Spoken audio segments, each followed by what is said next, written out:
डर जाओगे जब ये आरएसएस के कार्यकर्ता आपके सामने आएंगे, नरेंद्र मोदी की बात करेंगे, अमित शाह की बात करेंगे, उनसे आप सामने उनको कहो कि आपका प्रधानमंत्री गद्दार है, आपका होम मिनिस्टर गद्दार है, आपका संगठन गद्दार है, आपने हिंदुस्तान को बेचने का काम किया है, आपने हमारे संगठन, आपने हमारे संविधान पर आक्रमण किया है, आपने अंबेडकर जी पर आक्रमण किया है, आपने वीरा पासी जी पर आक्रमण किया है, आपने गांधी जी पर आक्रमण किया है। खुल के उनसे कहिए। यूपी की धरती, हाथों में संविधान का पन्ना और जुबान पर वही राग आलाप, लेकिन राग में ना तो शुचिता है और ना ही कशिश, बस जो मन में आया वही जुबान से बोल दिए। संविधान की सौगंध देकर संविधान की ही धज्जियां उड़ाना कोई राहुल गांधी से सीखे। रायबरेली की धरती से हाथ में संविधान की कॉपी लेकर राहुल गांधी पीएम मोदी से लेकर गृह मंत्री अमित शाह तक पर अमर्यादित बयान देते हैं।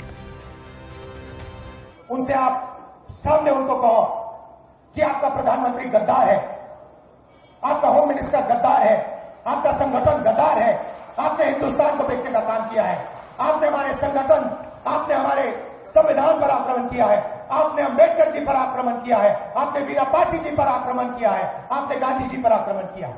खुल के उनसे कहिए। हाथों में संविधान की कॉपी लेकर अक्सर राहुल गांधी की जुबान फिसल ही जाती है। राहुल गांधी का ये आक्रामक अंदाज पहली दफा नहीं देखा होगा आपने। इससे पहले भी राहुल गांधी संविधान की सौगंध लेके ही संविधान का अपमान कई बार कर चुके हैं, लेकिन इस बार सीधे सीधे पीएम मोदी, गृह मंत्री अमित शाह का नाम लेकर अमर्यादित बयान देना उनके लिए सेल्फ गोल साबित हुआ है। बीजेपी इसे राहुल गांधी की अराजकतावादी मानसिकता करार दे रही है। राहुल गांधी जी का आज का बयान बहुत ही दुर्भाग्यपूर्ण है और कहीं न कहीं उनकी अराजकतावादी मानसिकता को दिखाता है। मैं मानता हूं कि भारतीय राजनीति में जहां सूचिता, सामाजिकता और कहीं न कहीं एक दूसरे को सम्मान देने की प्रक्रिया है, उसमें उनका यह बयान बहुत ही दुर्भाग्यपूर्ण है। मैं मानता हूं कि लगातार हो रही हार, निराशा कहीं न कहीं उनके स्वभाव और उनके चरित्र में दिख रहा है और यही हताशा और निराशा आज उनके इस सब तरह के शब्दों के बयान आ रहे हैं। आपके पूर्वजों ने इस देश की जमीन और जमीर को हमेशा गिरवी रखने का काम किया, कभी हमारे सैनिकों के मनोबल को बढ़ाने का काम नहीं किया, लेकिन हमारे यशस्वी प्रधानमंत्री श्री नरेंद्र मोदी के नेतृत्व में इस देश की जमीन भी सुरक्षित हुई और देश के लोगों का जमीर भी मजबूत हुआ। और कहीं न कहीं आपके शासनकाल में आपके लोगों ने जब इस देश में राज किया, इस देश में करप्शन के रूप में पूरी तरह से अखंड में पूरी सरकार आपकी डूबी रही। किस प्रकार से आप शब्दों का प्रयोग करते हैं, जिन शब्दों का आप प्रयोग कर रहे हैं, क्या नक्सलवाद खत्म करना गद्दारी है? क्या इस देश की जमीन को सुरक्षित रखना गद्दारी है? क्या इस देश के तिरंगे का सम्मान पूरे विश्व में बढ़ाना गद्दारी है?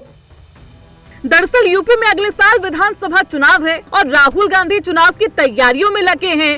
हालांकि राहुल गांधी ने हाथों में संविधान लेकर पीएम मोदी और अमित शाह पर यूपी की धरती से ही अपमानजनक बयान क्यों दिया, इसको समझने के लिए इतिहास के पन्नों को उलटना होगा।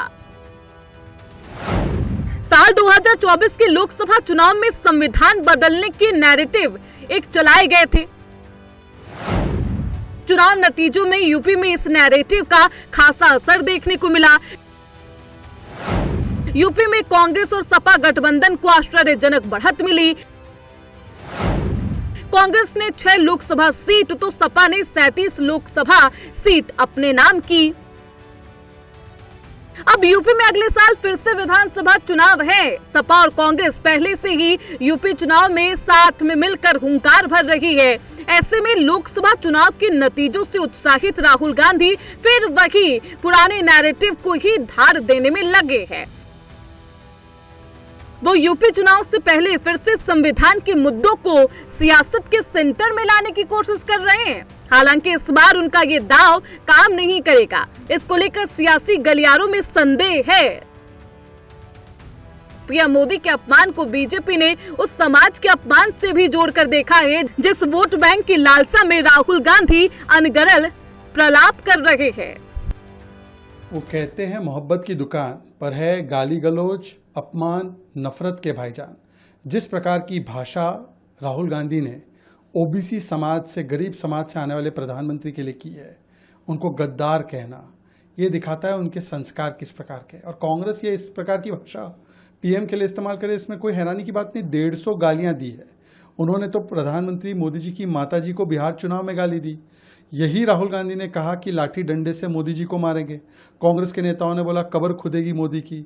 खड़गे जी ने भी बोला सांप है, रावण है।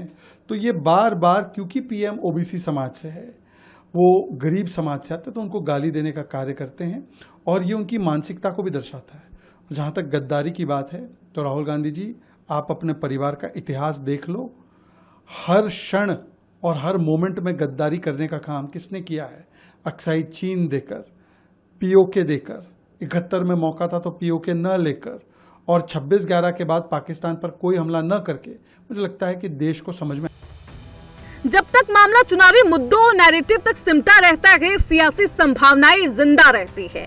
लेकिन राहुल गांधी बार बार भूल जाते हैं कि पीएम मोदी पर व्यक्तिगत बयान देने से उन्हें ही नुकसान होता है। हाल ही में बिहार चुनाव में कांग्रेस के मंच से पीएम मोदी की मां को लेकर आपत्तिजनक बयान दिया गया था और जब नतीजे आए तो बिहार से कांग्रेस का ही सफाया हो गया। ऐसे में यूपी चुनाव से पहले राहुल गांधी का ये बयान कांग्रेस के लिए सेल्फ गोल साबित हो सकता है। Bureau report, time news.